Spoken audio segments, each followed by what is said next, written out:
So what's going on, guys? My name's Chopper, and I hope everybody's having an awesome day. And in this video, guys, we're going to be looking at 50 Minecraft survival tips. Some things that are going to help you out in your game tremendously. Some of these tips are going to help you with game knowledge. Other ones are going to be little tricks that you probably didn't know about. But overall, this should improve your game significantly and is going to make your survival experience that much better. Now, before we jump into the tips today, guys, I worked unbelievably hard on this video. So if we could shoot for an insane like goal of 5,000 likes, I would really appreciate that. And of course, if you are new around here and this is your first time watching one of my videos, welcome, and there's going to be plenty more Minecraft videos to come, so make sure to go ahead and subscribe and stick around for much more. And let me know down below in the comment section which one of these tips in these video helped you the most. I'd love to know what it is so I can help you guys make better guides in the future. But without further ado, guys, let's get into the top 50 Minecraft survival tips to help you out in your game. Tip number 50, guys, is going to be staircase mining. Now, as some of you may or may not know, digging straight down in Minecraft is never a good idea, and probably one of the safer ways to go about it is by doing something called staircase mining, where you leave a block after you've already mined a certain level so you can kind of jump back onto it after you've gone deep enough and you want to get out. What this ends up doing is it makes it a lot safer so you don't fall, and also makes it tremendously easier to escape once you're done mining in that particular cave. So in general, I always recommend you incorporate some kind of staircase mining depending on where you're going. Tip number 49 is a nice little trick that will save your life when using a water bucket. Now, in general, I recommend you carry a water bucket, and we're going to talk about all the things you can do that are useful with that a little bit later. But one certainly thing you can do if you're falling from a high up place is to save yourself by placing water at the right moment before you hit the ground. And the way you do this is spam your jump button and also spam your place button as you're falling. And just before you hit that last block, that water should be able to save you and you'll take no damage at all. Number 48 is going to be to isolate your ores when mining. For example, I'm going to show you right here what this could look like. If you stumble across some diamonds and they're maybe in a little bit of a rough spot, that could be dangerous if you lose them and you mine them in the wrong spot. The best way to do this is to cut out everything around it so the block is sort of just hovering, and then when you know it's safe, you go ahead and pick up that very valuable ore, because the last thing you'd want to have happen is to mine that ore and it ends up falling into a lava pit or somewhere where you just can't reach it. Number 47 is going to be using your swimming mechanic properly. Now, before I got back into Minecraft, the swimming mechanic was not a thing, and so when I got back into the game, this was all brand new to me. But when you hold shift while you're underwater, you go into a swimming animation and you go significantly faster than you would if you were just sort of like wading in the water. And so this is the best way to transport. You can cover some pretty nice ground doing this. If you come out of the water, you will leave your swimming animation, but it is the best way to swim hands down. Coming in at number 46 is going to be making coal blocks for better efficiency. Now, I recommend doing this in a couple circumstances. Either if you're going to be transporting a lot of coal from one area to another and you want to save space, it's good to make them into blocks. But also, if you just want to maybe burn a little bit more materials, then coal blocks are better to do it than just single individual ores. But either way, they're both very good. If you're doing some serious smelting, and I mean like absolutely serious, then probably make coal blocks, as the efficiency will count in that regard. But otherwise, you can do what you feel is necessary. Tip number 45 is going to be trading simple items to villagers to get emeralds. I don't ever recommend your primary source of emeralds being mining it, because you're just not going to find too many. If you trade simple items like some vegetables or whatever you have at your hand to get some emeralds to begin with, trade up with some other villagers, and then eventually work your way up to maybe getting diamonds from some of them or just some really top tier stuff, that is the best way to make use of all your excess items you don't want, and then also use your emeralds, because you can't make tools out of that kind of stuff. You also really have no other use for emeralds besides maybe decoration, but I really recommend using those as a currency to get good stuff from the villagers, after trading your throwaway items, of course. Tip number 44 is going to be using your gold nuggets to make healing items. Odds are, after you've done quite a bit of mining, you're going to end up with a bit of excess gold, and clearly you're not going to really want to make that your primary source of tool making. So what are you going to do with all that excess gold? Making gold nuggets and then placing it on a lot of your food items is going to be the best healing item you could ever give yourself. Golden healing items are the best thing to have against the fight if you're facing a really difficult enemy, or if you're just in a lot of trouble and you don't want to lose your stuff and die. A gold healing item can instantly restore you back to full health and can save you from a lot of bad scenarios. Number 43 is going to be using redstone to make safety doors. Now, the best way to do with all your excess redstone is to maybe make some kind of safe for your valuables, and then make it so only the door will open with an iron door using redstone. You can open it from wherever the trail leads, wherever you want the lever to be to get into that safe, but it's a good thing to hide all your valuables. Number 42, if you're ever exploring underwater and you come across one of these temples, odds are you're going to find some underwater zombies, and these guys can be a little little bit tough, and some of them throw tridents, which travel really fast underwater and can just absolutely beam you. Now, and your problem is bows aren't super effective down here. However, you can still use them. But what you're going to notice is that your bow drops off significantly while it's in the water, but you can still damage if you compensate a little bit and just aim higher. I don't recommend you fight these things unless you absolutely have to, but that's the best way to go about it to keep them away at a distance, is to compensate with your bow a bit if you're stuck underwater. If you are going to be traveling underwater and swimming and exploring, then if you have armor and enchantments at this point, I recommend going for the ones that are specifically made for the water. For example, you can get an enchantment on your helmet that actually allows you to breathe for longer underwater. You can also get an enchantment on your boot that makes you be able to swim much faster while you're underwater, even if you're in that swimming animation, and it's great. I absolutely recommend it if you're going to be doing any kind of water exploring. Number 40 is kind of an organizational tip that I think will help you in the long run. I recommend when storing food, you have two different chests. You have one for cooked materials and things that are ready to be used,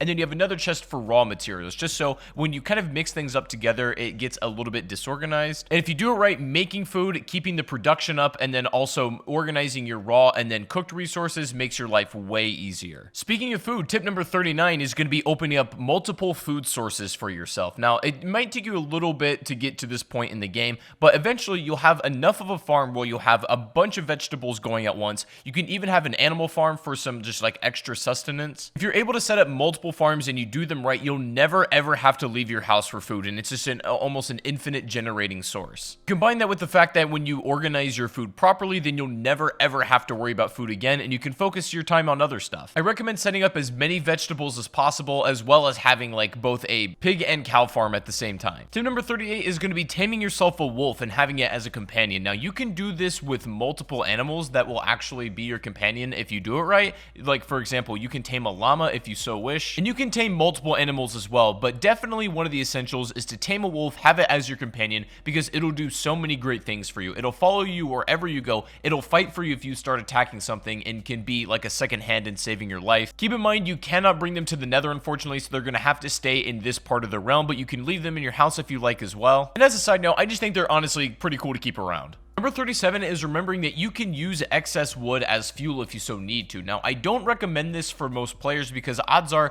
if you're able to gather enough coal, you're never going to need to use this. But a lot of people forget they can burn in the oven using some excess wood they have, and they don't necessarily need to have coal on hand. You can also make charcoal if you need. However, I will say wood has much more utility than just burning it, so make sure you think twice about doing it and only do it if it's your last resource. Tip number 36 is going to be keeping a lava pit as sort of a garbage bin. Now, odds are when you've done enough of survival, you have a lot of excess material that you can just throw away, and there's not really a clear place to do away with it. You might accidentally keep picking it back up and just getting in the way. It's getting annoying. So keep a lava pit somewhere safe, obviously not by any wood as it'll catch on fire, but if you keep it around some stone, you can just use this as a trash can to throw all your excess materials away. Tip number 35 is going to be keeping your nether portal safe. Now, it doesn't really matter too much where you put it in like the regular earth realm on Minecraft. Like, you can keep it in your house, you can put it on a hill, whatever you want. What's important is protecting it on the other side when you get to the nether, because what happens is it's going to spawn essentially anywhere in the nether at all. And if as soon as you come out of the nether, you're in danger from like a ghast or something, or there's a lot of enemies around you, it's just in an unsafe place. What I recommend you do is kind of build like a turtle shell defense around your portal, because that's your really only ticket home. You've got to prevent that portal from being destroyed if it's under attack by any means necessary, so building a kind of turtle shell defense around that portal so it doesn't get blown up is the best way to keep it safe. Another thing you can do is build your corners of the portal out of cobblestone so that you save a little bit more of that obsidian if you need to make a secondary portal. Number 34, this is going to sound pretty self-explanatory, but it's still very important, is to make sure you're prepared when you're entering the nether. This means maybe have some enchantments for fire resistance, also have a water bucket, of course. Water bucket is arguably more important than anything you could take to the nether, so make sure you have one before you go. Having a lot of food is necessary because there's not a lot besides mushrooms you can get out of here either. A lot of this you guys know, but general preparedness is good. Number 33, guys, is going to be making a beacon to signal your house. Now, this is going to require you to get some pretty decent materials in this game, as well as some diamonds, so it's not something you can build right off the bat, but when you have the resources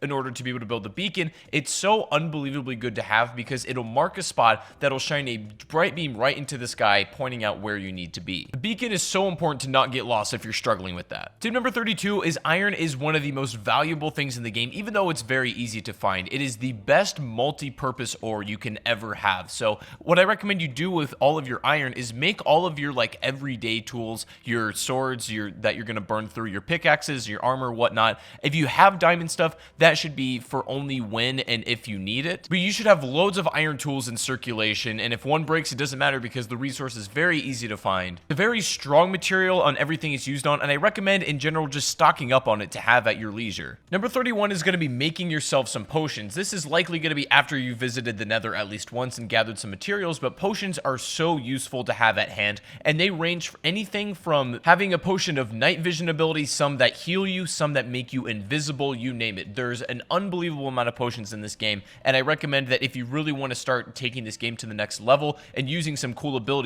to invest in that. You're going to need to get the required tools and materials to brew the potions, obviously, but it's definitely worth something sinking your time into. Tip number 30 is going to be looting desert temples if you're ready and you know what you're doing. Now, this is basically like a big noob trap here. If you don't know what these are all about, it'll present to you a chest at the bottom of the temple that looks very easy to get. But as some of you experienced Minecraft players, you'll know that this is a trap and you'll end up dying. The whole temple will essentially explode if you kind of fall into the trap. But clever players know a way around this, and you can actually get the loot out of it. Some of the loot you can find are things like saddles. You can find horse armor. Some really rare and interesting items can be taken from these desert temples, but they obviously do come with a risk if you're going to be approaching them. And that leads nicely also into tip 29, which is going to be raiding woodland mansions also if you know what you're doing and if you're ready. The thing is, these woodland mansions are a little bit hard to raid and kind of come away with it alive, but if you're able to do so, most likely you're going to come away with a totem of undying, and essentially this is an item that if you're holding it in your hand and you take a death, it will instantly revive you. Minecraft right now, this is really the only way to cheat death like that, and it's probably the best item in the entire game. Again, looting a desert temple or trying to raid a woodland mansion both come with their risk, but they certainly have great rewards if you're able to do them correctly. Number 28 is going to be crouch walking backwards when fighting spiders, as it's going to make them a lot harder for them to hit you. This works best on spiders, of course. All enemy types aren't going to have a hard time if you're crouch walking backwards, but if you're specifically fighting a bunch of these, then this might not be a bad thing to do. Tip number 27, we talked about the benefits a little bit, but I'm going to go into more detail here. Carrying a water bucket for literally doing anything is a must-have, especially when mining.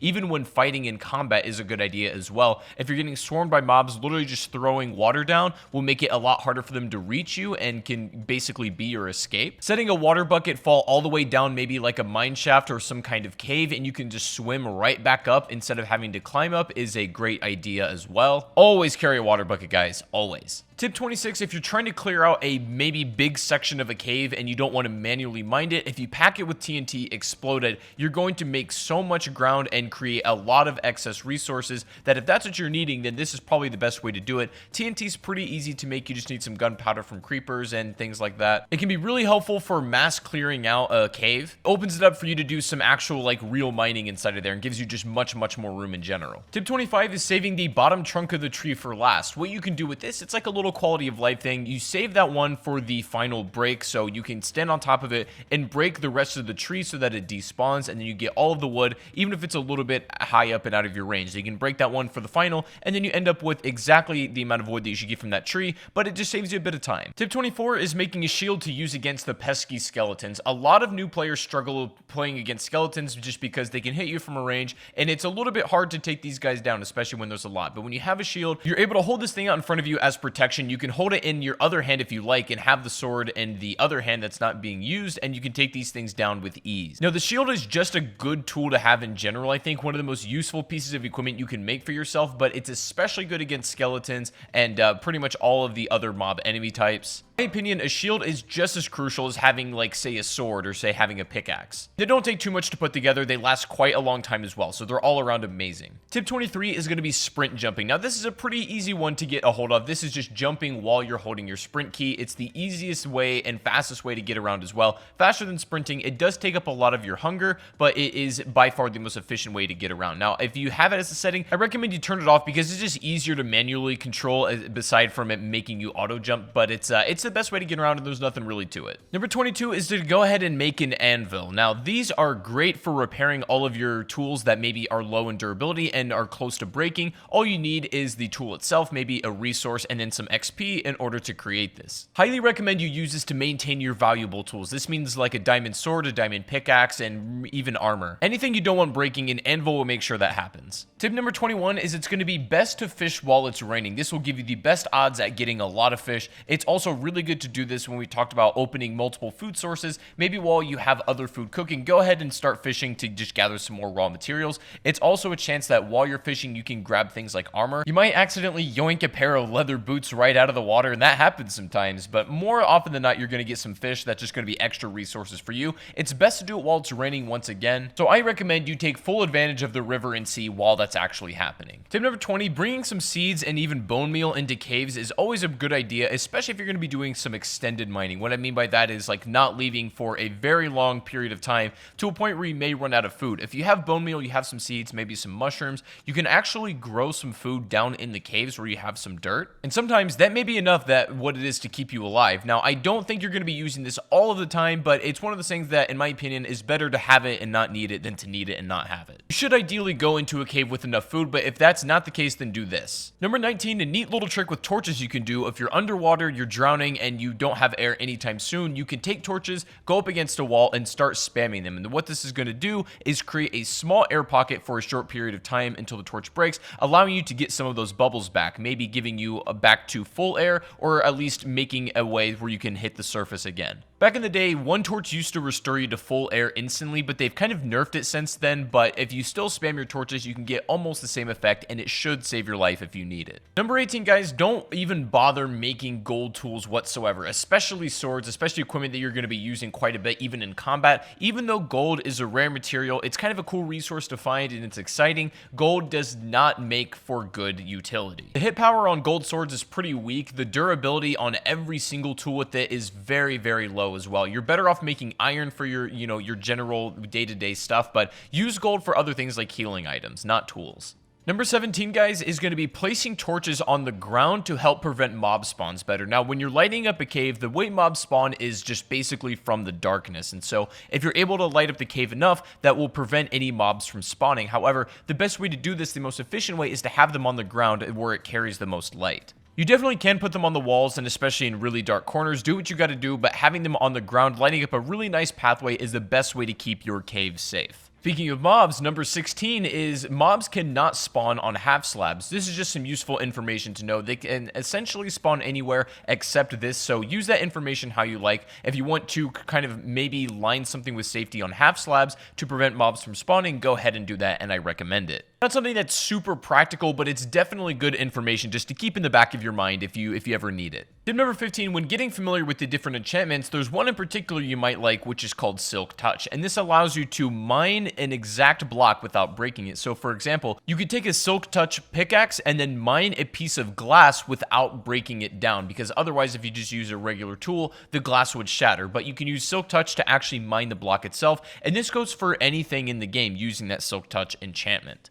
Also, speaking of enchantments, tip number 14 is I recommend you get another enchantment on your pickaxe called Fortunate before you mine diamonds. What this is going to do whenever you come across some diamond ore is you're going to net more diamonds out of that ore than you otherwise would without Fortunate. It's just a good thing to have in general. Tip 13 is going to know that different foods grant you different saturation levels. So for example, some lighter foods like an apple or a carrot are not going to last as long in your hunger bar as like more heartier food like a golden apple per se, or even like a steak or a pork chop. These things mean that the hunger bar will last longer. It's more of a heavier food essentially. So that's why sometimes you might eat like a lot of bread, but you realize your hunger bar goes down pretty quickly and you're wondering why. Rather you eat a steak and it lasts significantly longer. That's the reason. Tip number 12, if you're going to be growing sugarcane, which I recommend you do because it's a great resource, is to grow on sand. People claim that this is the best way and the fastest way to grow sugarcane, and the reason you want the resource is because sugar is not only an important ingredient in making cakes, but it's also really good for trading with villagers, as oftentimes that's what they want. Having a block of sand in contact with water, maybe near your house or by your farms, is probably the easiest way to go about it. Number 11 is keeping your hotbar organized. This is important, and there's no really right way to do it. You do whatever feels comfortable to you, but for me, I like to keep my sword in my first slot, either my pickaxe or my bow in my second,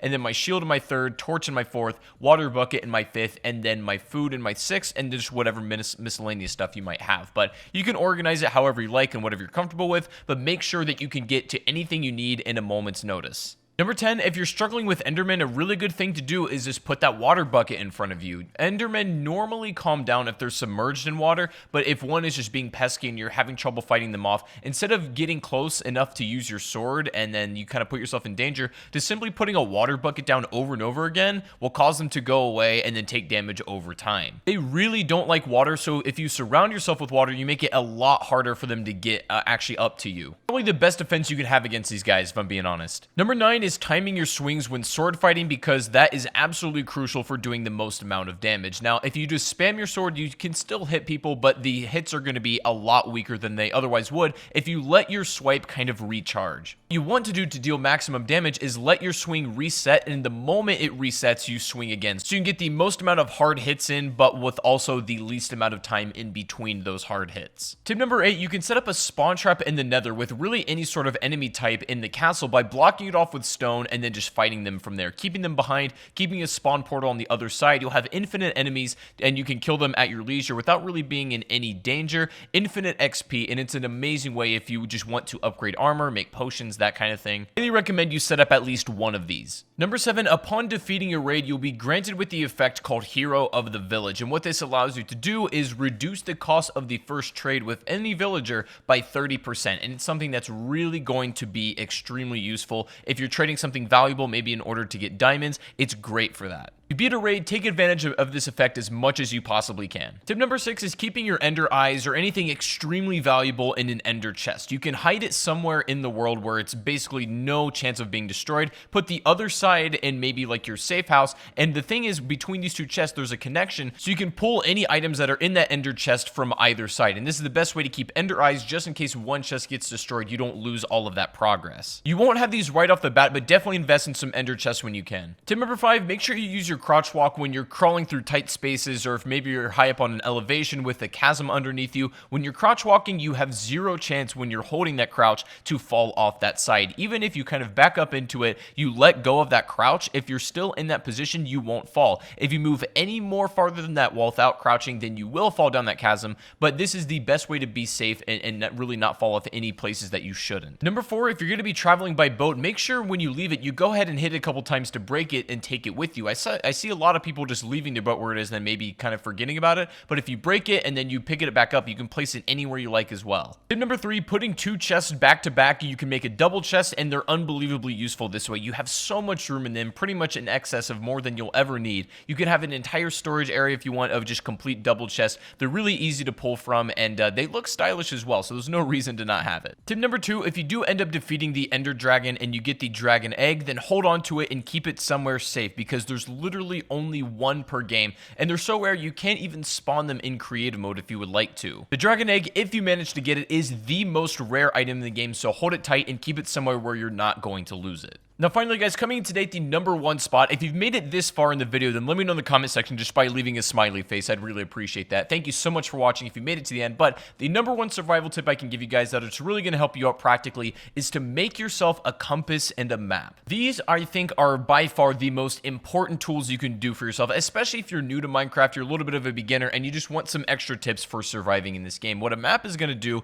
is basically mark out exactly where you are, maybe where your house is, and the general vicinity of the area surrounding you. Now, the compass, if you get too far to the range of your map, will give you the general direction of which you need to head in order to get back home. These two tools in combination, even if you want a clock, which can be helpful, it's more or less just decoration, but these two tools in conjunction will make it so that you never ever get lost in this game, and so they're unbelievably helpful, and I cannot recommend them strongly enough. But guys, that is going to be 50 Minecraft survival tips in 2019. I really hope this did help. If it did, make sure to leave a like. As I said, we're going to go for 5,000 likes on this video, and I'd appreciate that so much. And if you want more Minecraft videos like this, make sure to go ahead and subscribe and stick around, as there's going to be much more on the channel. Let me know in the comment section which survival tip helped you out the most, and if there's any Minecraft survival tip that you think I should have included in this video and I didn't, let me know what that is down below in the comment section as well. But I hope you guys enjoyed. Make sure to subscribe and stick around, and I'll see you guys in the next stream or the next video. Take it easy, and peace out.